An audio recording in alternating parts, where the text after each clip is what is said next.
हरियाणा चुनाव की हार का कांग्रेस ने इलेक्शन कमीशन पर लगाया आरोप, तो अब ईसीआई यानी कि इलेक्शन कमीशन ऑफ इंडिया का जवाब भी आ गया है। वही नतीजों ने कांग्रेस को सबसे ज्यादा हैरान किया, तो उससे ज्यादा हैरान मेरे ख्याल से बीजेपी होगी, क्योंकि कल तक जिस बीजेपी की सीट नहीं आ रही थी वो अपने दम पर सरकार बना बैठी है। ऐसे में कांग्रेस ने चुनाव आयोग पर रिजल्ट्स को अपडेट करने में देर करने का आरोप लगाया।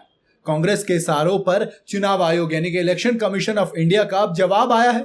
चुनाव आयोग ने कांग्रेस की आपत्तियों को सिरे से खारिज कर दिया है। जयराम रमेश के इन आरोपों पर ईसीआई ने data updation minute to minute detail के साथ जवाब दिया। ईसीआई ने कहा कि कांग्रेस की तरफ से इसी तरह के आरोप 4 जून 2024 को भी लगाए गए थे, जिस दिन लोकसभा इलेक्शंस के रिजल्ट आ रहे थे। आयोग ने इन आरोपों को निराधार और गलत पाया था और इनका खंडन किया था। ये पहले भी स्पष्ट किया जा चुका है कि वोटों की गिनती कंडक्ट ऑफ इलेक्शन रूल्स के रूल 60 के तहत की जाती है। पहले से तय काउंटिंग सेंटर्स पर होती है ये गिनती। आयोग द्वारा नामित अधिकारी इस काउंटिंग में लगातार निगरानी भी करते हैं। तो बता दिया जवाब। इससे पहले कांग्रेस नेता जयराम रमेश ने ईसीआई को टैग करते हुए लिखा था कि चुनाव आयोग की वेबसाइट पर जो चुनावी रुझान है उनको जानबूझकर स्लो अपडेट किया जा रहा है। इससे ऐसा लग रहा है कि बीजेपी प्रशासन पर दबाव बनाने की कोशिश कर रही है। जयराम रमेश ने कहा कि हम ज्ञापन पेश कर रहे हैं, शिकायत कर रहे हैं और उम्मीद करते हैं कि ईसीआई हमारे सवालों का जवाब देगी, क्योंकि 11-12 राउंड के नतीजे आ चुके हैं, लेकिन जो अपडेट किया गया है उसमें सिर्फ और सिर्फ 4 से 5 राउंड के रिजल्ट्स हैं, उन्हीं को दिखाया जा रहा है। ऐसा लोकसभा चुनाव में भी हुआ था। हम उम्मीद करते हैं कि ईसीआई जो एक संवैधानिक संस्था है, निष्पक्ष संस्था है, वो प्रशासन पर दबाव ना बनाए। हताश होने की जरूरत नहीं है, निराश होने की जरूरत नहीं है। ये सब माइंड गेम है। हमें जनादेश मिलने वाला है, कांग्रेस की सरकार बनने वाली है।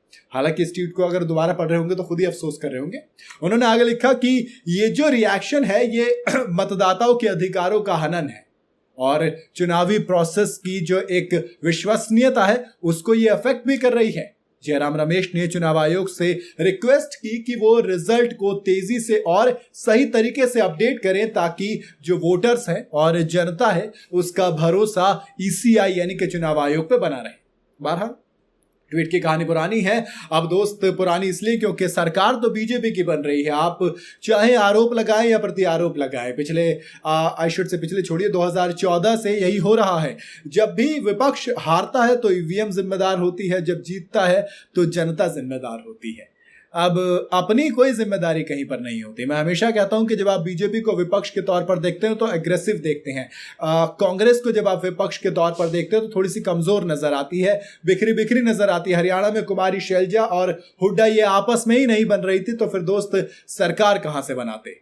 मेरे ख्याल से अब कांग्रेस को आत्मचिंतन की जरूरत है और खुद के गिरेबान में झांक कर देखने की जरूरत है। बाकी आपकी क्या राय है, आपको क्या लगता है कांग्रेस किस वजह से हारी?